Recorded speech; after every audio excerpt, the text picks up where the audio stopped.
So Shaun seems to have very little awareness of the state of the academic field he talks about, outside of simplified critiques made for public consumption that he consumes. He makes this claim that we stopped measuring brain sizes. So way back in the old days, if we wanted to determine someone's personality traits and abilities, we could measure their skull, calculate the volume of their brain, or simply look at their facial features. Phrenology, however, has fallen out of favour with scientists of late, although it should be noted the technology sector is currently in the process of reinventing it. Now, I won't be going all that deeply into the history of intelligence testing today, so I'll just start off here by saying that researchers eventually, for the most part anyway, stopped measuring people's skulls and started trying to measure what was going on inside them. So that's what he says. In contrast, here's a single review from a bunch of Dutch guys from 2015, one of whom is Jelt Wicherts, who some of you may know, and they're looking at studies comparing brain size to psychometric intelligence tests, and it's 120 studies that these guys found from 1987 to 2012, and the correlation is 0.3 in the whole sample and in the healthy subjects. In fact, they mentioned that they found 444 studies just looking at the relation between brain size and IQ, and it was just 120 that met their experimental design. And I'll link more of such reviews like this in the description. They are ubiquitous, they are routine. But the research is advancing to now that they're looking at tissue proportions, lobe size proportions, and this paper from 2019 is apparently looking at specific clusters and arrangement of neurons that are more or less associated with psychometric intelligence. And all of this started with guys from the mid to late 1800s using calipers and shot pellet to measure cranial capacity. And not only are the ancestral differences in brain size being vindicated by later research on brain sizes and cranial capacity of populations around the world, but we're now at the point where they can just look at your brain, and so long as you're not mixed up too much with other continental populations, or let's just say race for brevity, even if you don't like the term, you know what I mean by it, they can identify your race. Unfortunately, they didn't look at the percent correct categorization based on brain morphology. They just gave these squared correlations. But just eyeballing this, it looks like something like 90% concordance between genetic racial ancestry and what their racial ancestry would be predicted to be, just based on the shape of their brain. So where did this myth that the brain size research was debunked or researchers stopped doing it, where did this come from? The relation between brain size and IQ was never refuted. The research never stopped. The fact that so many people are so certain is just crazy. Is this all just mismeasure of man? Some guy writes a book saying what you want to believe, and then you just kind of imagine that the issue has been dealt with. And in your mind, the existence of this book just sort of puts like a sop on the issue. You go, oh, this has been dealt with because this book has been written and we no longer have to think anymore. I have outsourced my thought to Stephen Jay Gould, and now this issue is dealt with. It was never dealt with. It was never refuted, and you're not going to refute it because it was never wrong in the first place. Cyril Burt. Okay, Cyril Burt. I guess we're going to have to fall back on the 400 or so other studies done in the last 20 years. Burt fakes some data, not good. But in terms of the relation between brain size and IQ or population differences in brain size, this is a complete non-event from 100 years ago that you wouldn't even know about if you weren't grasping at straws to deny divergent evolution in humans. How desperate do you have to be to reach so far back to such a trivial example to find something to make science look bad? But even then, you're still probably wrong. In the one example with Samuel George Morton, unlucky for Gould, they actually had Morton's skull collections. Well, the University of Penn did. And guess what they did with this collection of skulls from Samuel George Morton? So after they measured the skulls, whose numbers do you think were correct? Were they Gould's corrected measurements or Morton's raw measurements? Of course it was Morton's. Now, we don't have the skull collections of anyone else Gould talked about in The Mismeasure of Man, and I'm being generous to say that he talked about them. But at this point, who cares? Hundreds of studies using modern methods have all confirmed the results of the old shot, pellet, and caliper measurers. So even if the guys from the 1800s were all lying through their teeth and fabricating data, well, the results have been replicated for over 100 years using more modern methods, so who cares? To focus on older, weaker studies, what is the motivation of that as opposed to looking at more modern data on this stuff? The question could be asked of Gould back in 1981, and the question could be asked of Shaun now, fixating on the bell curve. Now, Gould's smear job came and went. It had no impact on the field. People continued measuring cranial capacity. People continued looking at its relation with IQ, and they're going even deeper today. But it greatly influenced the opinions of know-nothings like Shaun or the colorblind boomers of the Republican Party establishment. The common thread of people who are bamboozled by this being stupidity. But Shaun also treats this like some sort of dichotomy. Now, the people who look at the relation between brain size and cognitive ability tend to be psychometricians or neuroscientists. The people measuring brain size and morphology in other dimensions are also the same people who are most interested in what's going on inside the brain. Think of what Shaun is implying here, that there's some group of people who try to measure brain size through various methods, but don't care about what's going on the inside? Oh, I don't care about mental traits. I just care about the size and the shape of the brain. Nothing else. Nobody does this. There's not one researcher who ever said that the size and shape of the brain is more important than what's going on in it. Now, if you're just a rando viewer and you thought that brain size research stopped being done because of mismeasure of man or something, maybe you can be forgiven if it's not something you've really thought too much about. Fair enough. But if you're doing a research project on this, and you do this stuff for a living as Shaun does, this is a disgraceful level of ignorance.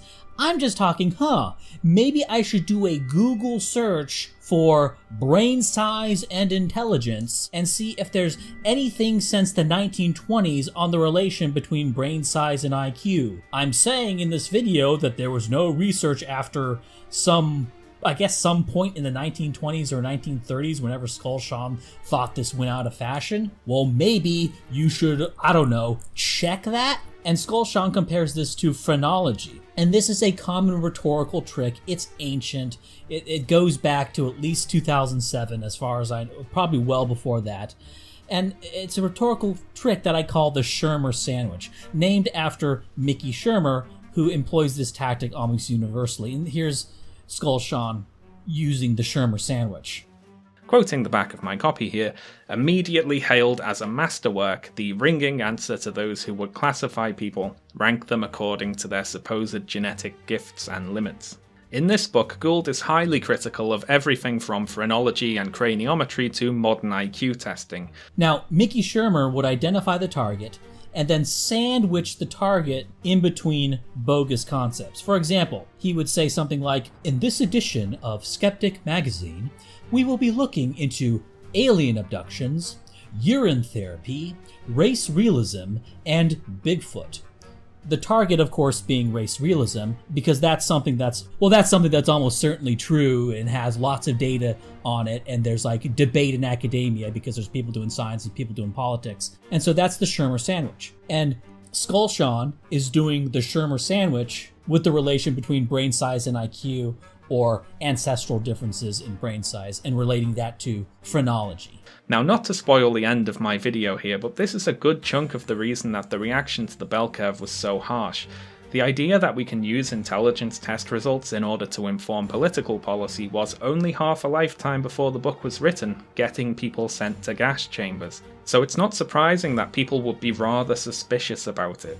Let's just say that anyone attempting to resurrect this idea needs to be incredibly aware of and respectful of exactly where what they're proposing can lead. Now, apologies for those who have already heard me talk about this in another video, but I'm doing a response and there's new people who might hear this for the first time. And for this, I outsourced to two researchers, one of whom is the real Shaun Last, and a German speaker from France named Cremieux, who goes by the username Cremieux. So, from Shaun Last, Quote, by contrast, the Nazis did not trust IQ testing.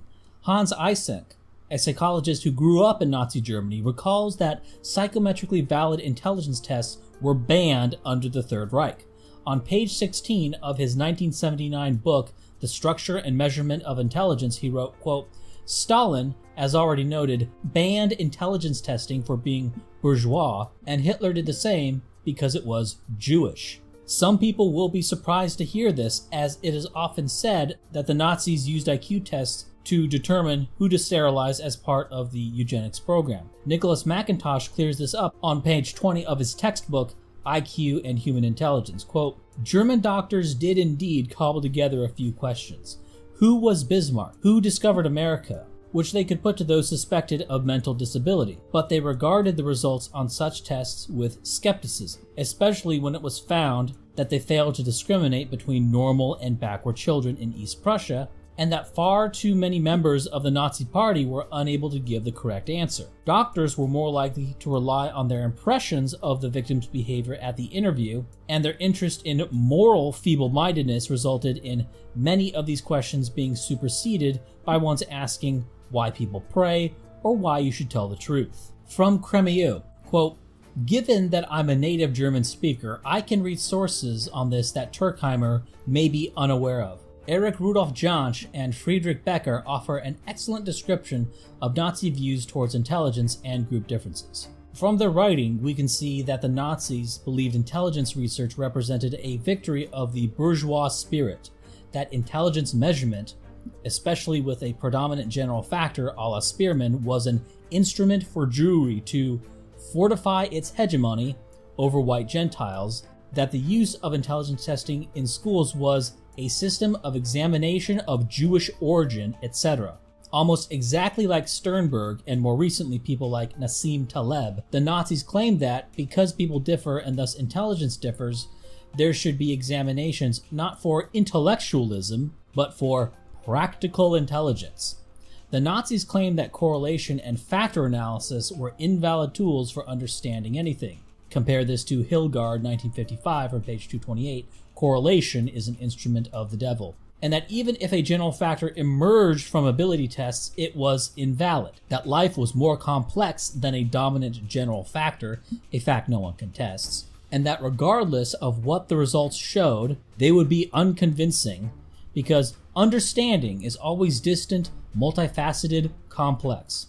And Volkmar Weiss's Vorgeschichte und Folgen des Arischen Ahnenpasses zur Geschichte der Genealogie im 20. Jahrhundert, also recommended, is Thilo Sarrazin's Deutschlandschaft Sigab.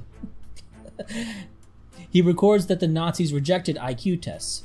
If they had accepted them, they would have to admit that Jews outperformed Germans and that Slavs performed very similar to Germans. This is completely inconsistent with what Turkheimer implies and with the apparently popular view that the Nazis cherished and frequently used IQ tests. When it came to group differences in humans, the Nazis were pragmatic nihilists capable of denying evidence when it suited their agenda, like Turkheimer. So the idea that the Nazis were big on IQ is just nonsense. It was something retconned after the war. Now, in fairness, if you're just the average Joe, you're not going to know this. This is pretty obscure knowledge, so I wouldn't hold it against the typical viewer to not know this. But I do hold it against Skull Shaun, because he's using his giant platform to repeat fucking mythology, when he should either do proper research on these topics, or just not say anything about it. But Skull Shaun is stupider than even this, because let's say the Nazis did fetishize IQ, and were a kind of IQ supremacist movement. Well then, why were there two main targets in the Holocaust, Jews and Communist Party members above a certain rank? Even if Skull Shaun was right about the IQs loving their IQ tests, his story wouldn't make any sense because the Nazis were targeting Jews and high-ranking Communist Party members not because they were stupid, but because they were subversive towards the Hitler regime. And lastly, this may be a little bit speculative, my sort of subjective take on it, whatever, but what Skull Shaun is proposing, it just doesn't seem to be the way humans actually think. Humans don't go, oh, those people over there, they're stupid. Kill them. How dare they be stupid? Nobody operates like that. I think there were some eugenicists around the turn of the century who thought that it would be a good idea to sterilize all black Africans, or to come up with some mist that would just put them to sleep and have them die peacefully and painlessly or something. But see, that was like a kind of academic exercise, which is still horrible, but it wasn't the kind of hate you get directed towards Jews or, I guess, Communist Party members. We could treat them like an ethnic group. I don't know, maybe most Arabs would want to kill all black Africans if you ask them, but in terms of what animates Arabs, it's hatred towards Jews, not some low IQ group.